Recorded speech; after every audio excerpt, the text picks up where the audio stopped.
इस देश के अंदर 90% जो पब्लिक है, 90% जो पॉपुलेशन है, इस बात को समझना। मुझे नहीं पता आप कितने पढ़े लिखे हैं, कितने समझदार हैं भाई, ये आप जानते हो, मैं नहीं जानता। मैं तो 10 पढ़ा लिखा हूं, मैं आपको समझा नहीं रहा हूं, आपका भाई हूं। बस ये मेरा थोड़ा सा तजुर्बा मान लेना, कहीं कहीं मैंने ये ठोकरें खाई हैं।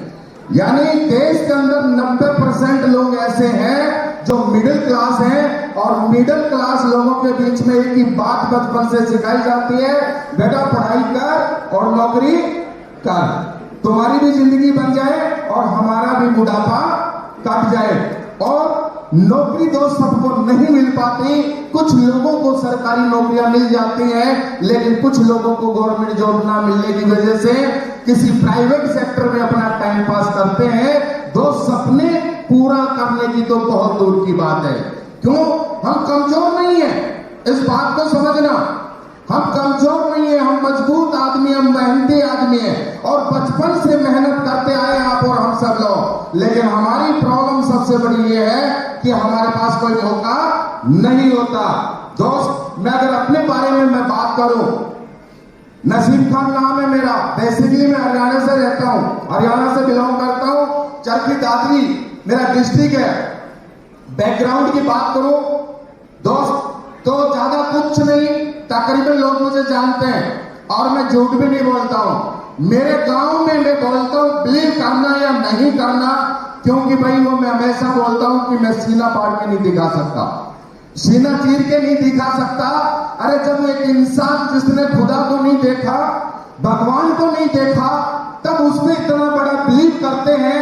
आज हम कितने लोग यहाँ पे बैठे हैं, अमेरिका कितने लोग गए आप में से, कनाडा कितने लोग गए, लेकिन दुनिया में है या नहीं है? भरोसा करते हैं ना, भगवान है, खुदा है। तो दोस्त, इस बात को बिलीव करना कि मेरे गांव में अगर सबसे कोई गरीब इंसान था तो ये नसीम खान था।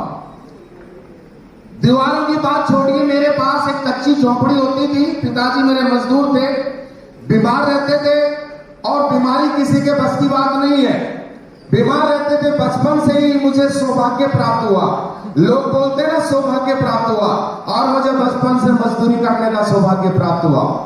8th क्लास से मैंने मजदूरी शुरू कर दी थी दोस्त। कभी पढ़ाई करता था, कभी मजदूरी करता था, कभी स्कूल, कभी मजदूरी, कभी स्कूल, कभी मजदूरी, जैसे तैसे खींच खांच करके मैंने 10th पास की। लेकिन दोस्त मैं आगे नहीं पढ़ पाया, जिम्मेवारियां और बढ़ गई। अब मेरा काम करना मेरी मजबूरी बन गई थी, क्योंकि परिवार, मेरे बाबा और 2 मेरे भाई, ये मेरी बड़ी जिम्मेवारी हो गई। तो दोस्त, इतने बात से ऊपर वाले ने पता नहीं किसकी वजह से ये सुना कि मैं फौज में भर्ती हो गया, और फौज में भर्ती होने के बाद मुझे ये खुशी हुई कि क्योंकि हमने वो वक्त देखा, कभी रोटी मिलती थी, कभी एक वक्त की मिली, कभी नहीं मिली। शाम को ऐसे इंतजार करना पड़ता था कि आज का चूल्हा कैसे जलेगा। लेकिन जब मैं आर्मी में चला गया, तब ऐसा एक दिल में तसल्ली हो गई थी कि आज के बाद कभी भूखा नहीं मरना पड़ेगा। तो दोस्त, 22.5 साल नौकरी की मैंने, एक कच्चे मकान था मेरे पास, बिलीव करना उसमें भी पानी टपकता था। आप लोग राजस्थान के समझते इस बात को, पानी टपकता था।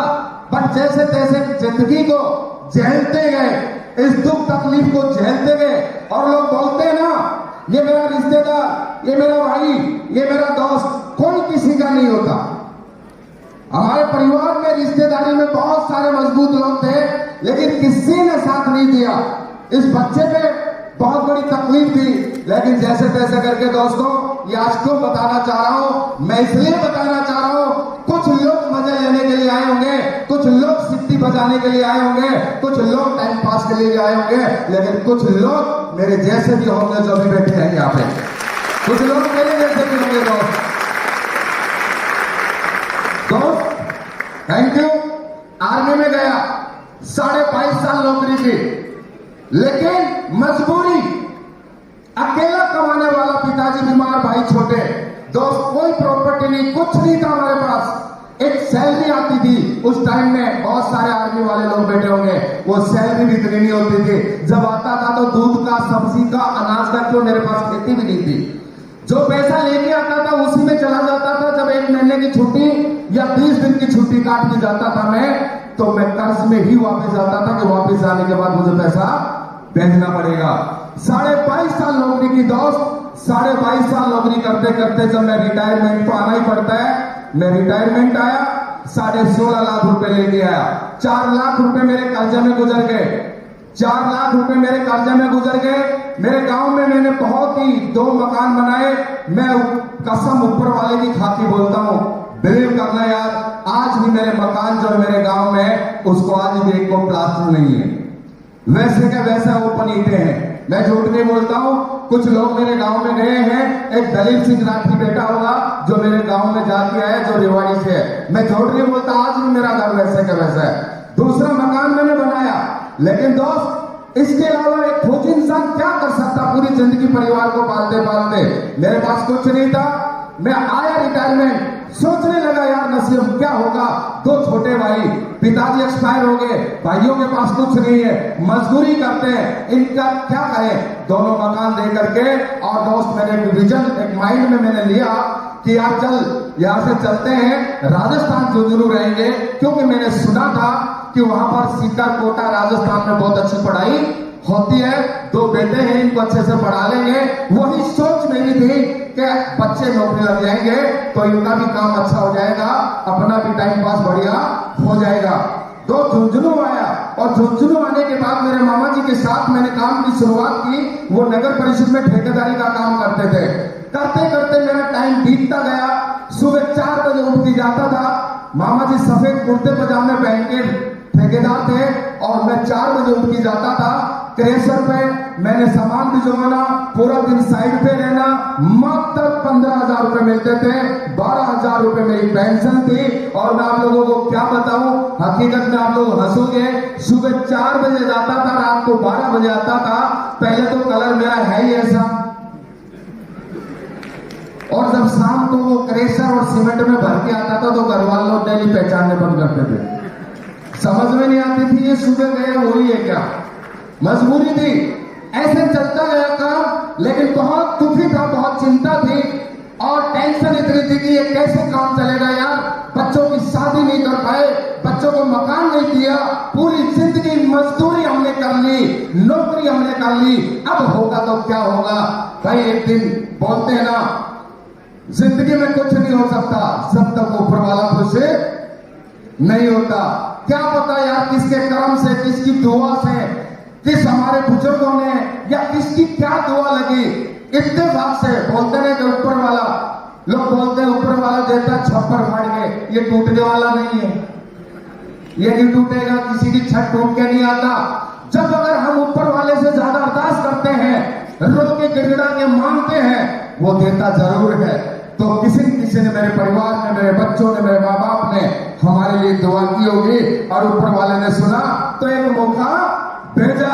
मैंने पहले बोला था कि जिसके बारे में बोलते हैं अपॉर्चुनिटी, और वो अपॉर्चुनिटी मैं बोलता हूं दोस्त कोई और नहीं, मेरे पास कोई शब्द नहीं, वो अपॉर्चुनिटी देने वाले, वो प्लेटफॉर्म देने वाले हम सबके महागुरु मिस्टर महिपाल गुरु जी के लिए पर जबरदस्त ताली होनी चाहिए, जबरदस्त ताली होनी चाहिए। दोस्त 2 दिनों में मौका दिया मुझे, झुंझुनू आए, प्लान दिखाया, और जैसे लोग बोलते हैं ना, लोग बहुत सारे बहाना बनाते हैं।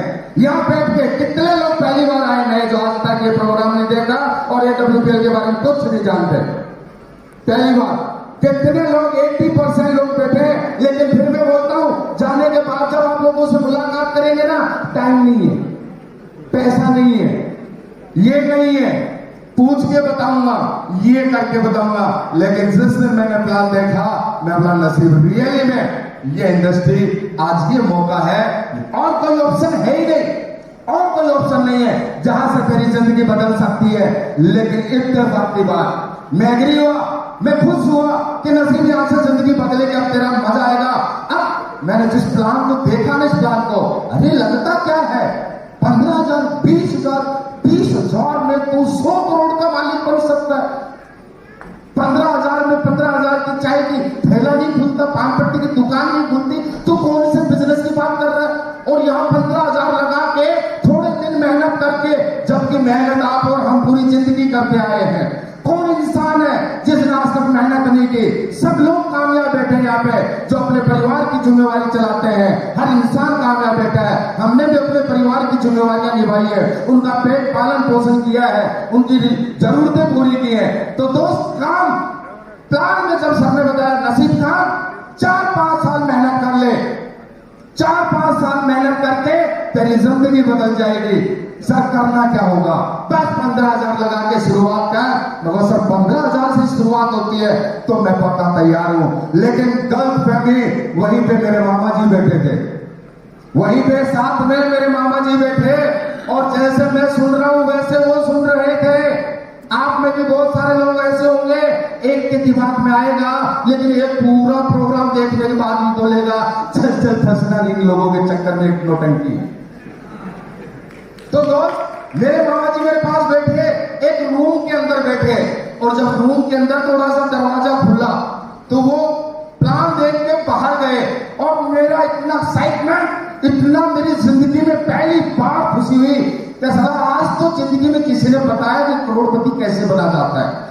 मेरे अंदर इतना एक्साइटमेंट, और मेरा मामा जी दरवाजे की वो झरोखी में से कर रहा,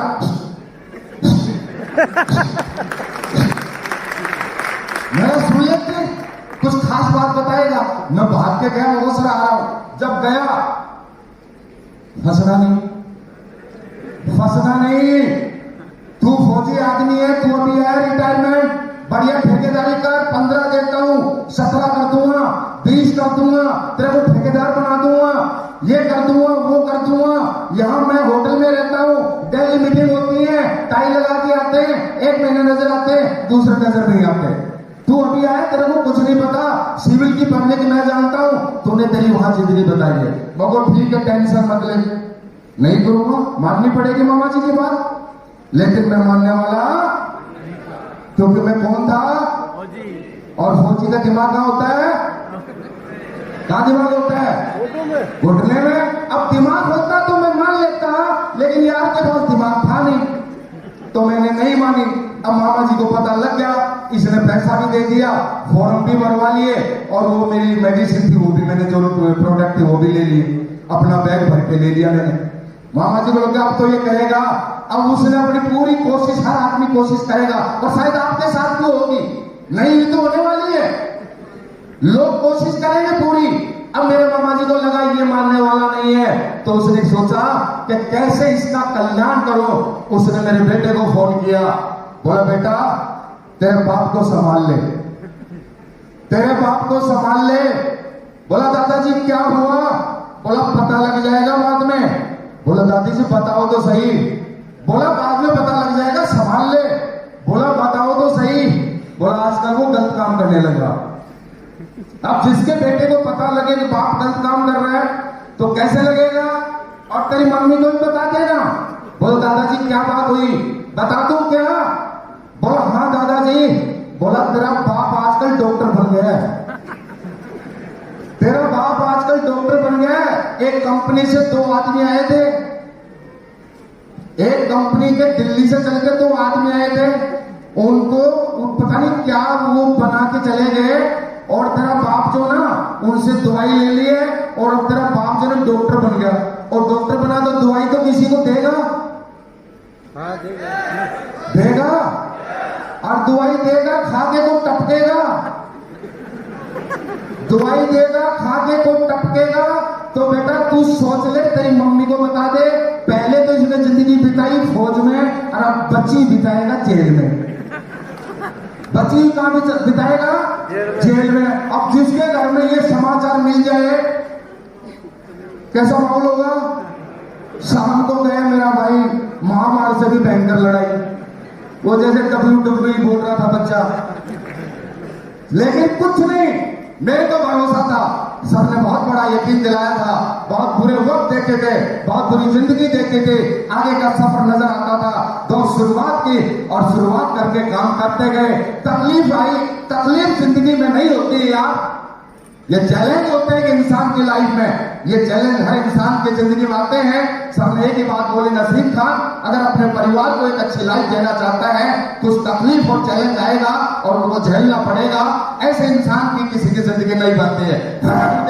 हर जिंदगी को झेलने के लिए तैयार है, हर मुसीबत को झेलने के लिए तैयार है। बस आप हमें गाइड करते जाइए, क्योंकि हम नहीं जानते क्या करना है क्या नहीं। दोस्त मैं इतना ही मैसेज नहीं, मैं इतना ही बोलना चाहूंगा, सर की गाइडलाइन मिलती रही, हमें कुछ नहीं पता था। हम भोजी आदमी 10 पढ़े लिखे थे, ना हिंदी आती ना अंग्रेजी आती, कुछ भी नहीं आता।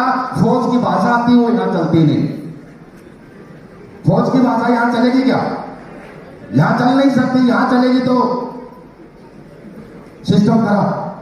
तो दोस्त कुछ नहीं आता था, जैसे जैसे सर गाइड करते गए चलते गए, कुछ लोग आए कुछ लोग चले गए, कुछ लोग आए कुछ लोगों ने सुना कुछ लोगों ने नहीं सुना। क्या फर्क पड़ता है? कुछ लोग आए कुछ लोग नहीं आए, कभी काम आहिस्ता कभी तेज चला। तो मैंने सर को बोला, मैं बोला सर जिस तरीके से सोचा था उस तरीके से काम नहीं चल रहा। कुछ लोग आए वो छोड़ के भी चले गए। बोला नसीब खान क्या फर्क पड़ता है, छोड़ के चले गए। 150 करोड़ की दुनिया है यहाँ, छोड़ के जाने दे। आने वाले भी तैयार बैठे हैं आपके जैसे मेरे जैसे, आने वाले भी तैयार बैठे हैं। बस एक सर ने बात बोली थी, एक सर ने बात बोली थी, तुम बताओ तुम रुकने के लिए तैयार हो या नहीं, लोग रुके या ना रुके।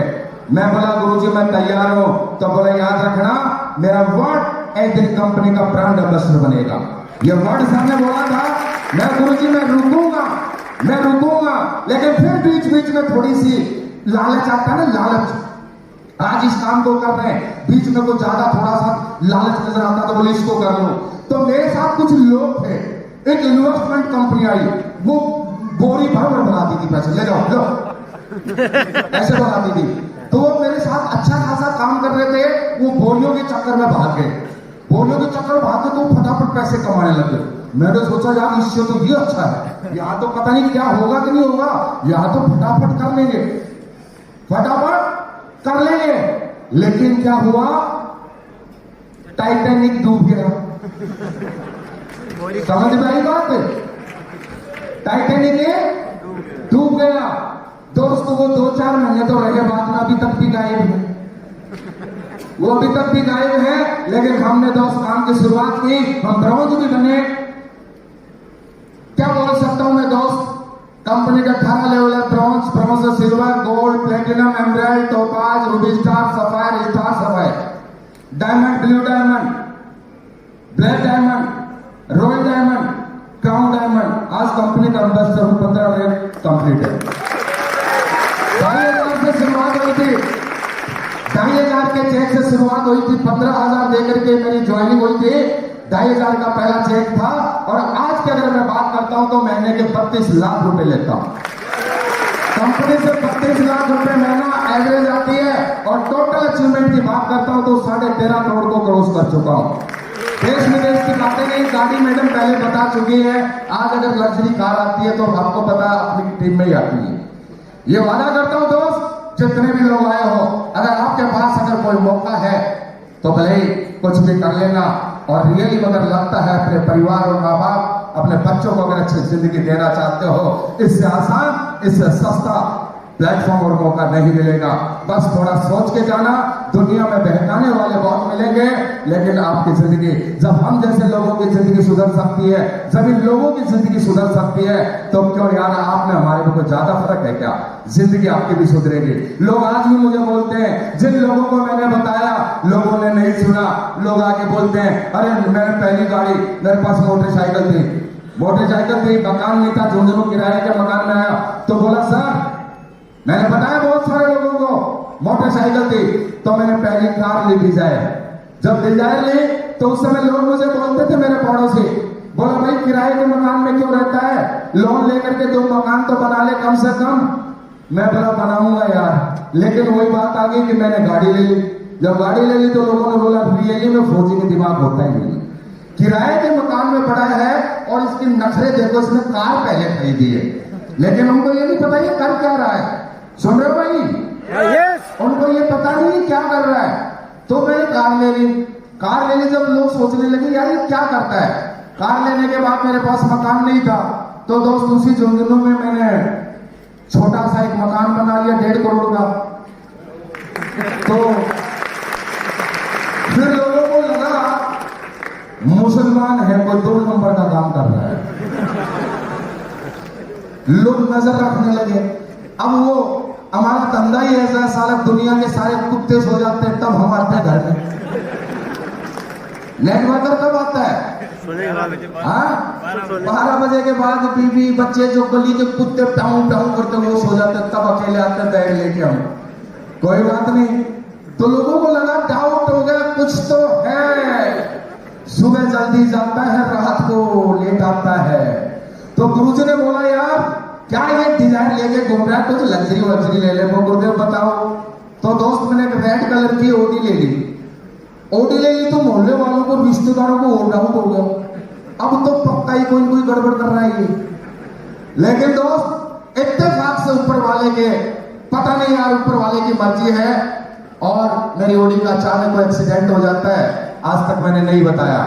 तो लोगों को इतनी खुशी हुई जितनी मुझे ओडी लेने की खुशी नहीं हुई।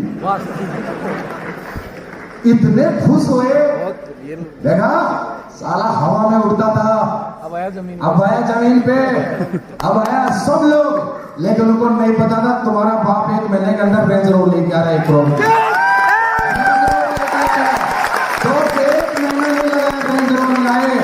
फिर लोगों ने बात करनी बंद कर दी, हमारी चर्चाएं बंद कर दी। अब पूछते रेंज रोवर कितने की? मगो 15,000 की। क्यों मजाक कर रहे हैं? ओडी कितने की थी? वो भी 15 की। मकान कितने का बना? मगो ये भी 15 में। बोले क्यों झूठ बोल रहे हैं? तो मेरे भाई मेरे पास था क्या, लगाए तो 15 ही थे। तो तैयार है लोग सारे? करने के लिए तैयार हो? करना चाहिए। तो दोस्त ये मैं नहीं बोल सकता, आज मेरे गुरु हैं, धन्यवाद उस शख्सियत को जिसने ऐसी इंडस्ट्री बनाई हम जैसे लोगों के लिए। धन्यवाद हो मेरे महागुरु को, आज जिनकी बदौलत ये मुझे मौका मिला। मेरे पूजनीय मेरे आदर्श हैं। और दोस्त जितने भी लोग बाहर घूम रहे हैं, आज जाने नहीं देना, कान पकड़ के ले आना। अगर चले गए तो किसी गरीब के साथ बुरा हो जाएगा। जबरदस्ती खींच के बिठा देना। जिंदगी कैसे बदल सकते हैं आम आदमी के, उसके लिए क्या करना पड़ेगा क्या नहीं करना पड़ेगा। मैं ज्यादा बोल गया, गुरुदेव माफी चाहूंगा। आप लोगों ने मुझे सुना, आपके लिए बहुत बहुत धन्यवाद। लेकिन अगर रियली में समझदार हो तो आज महागुरु मिस्टर महिपाल गुरु जी को सुन के जाना और फिर सोचना कि आज कहीं से आए हैं। तो मेरी तरफ से बहुत बहुत धन्यवाद। Thank you.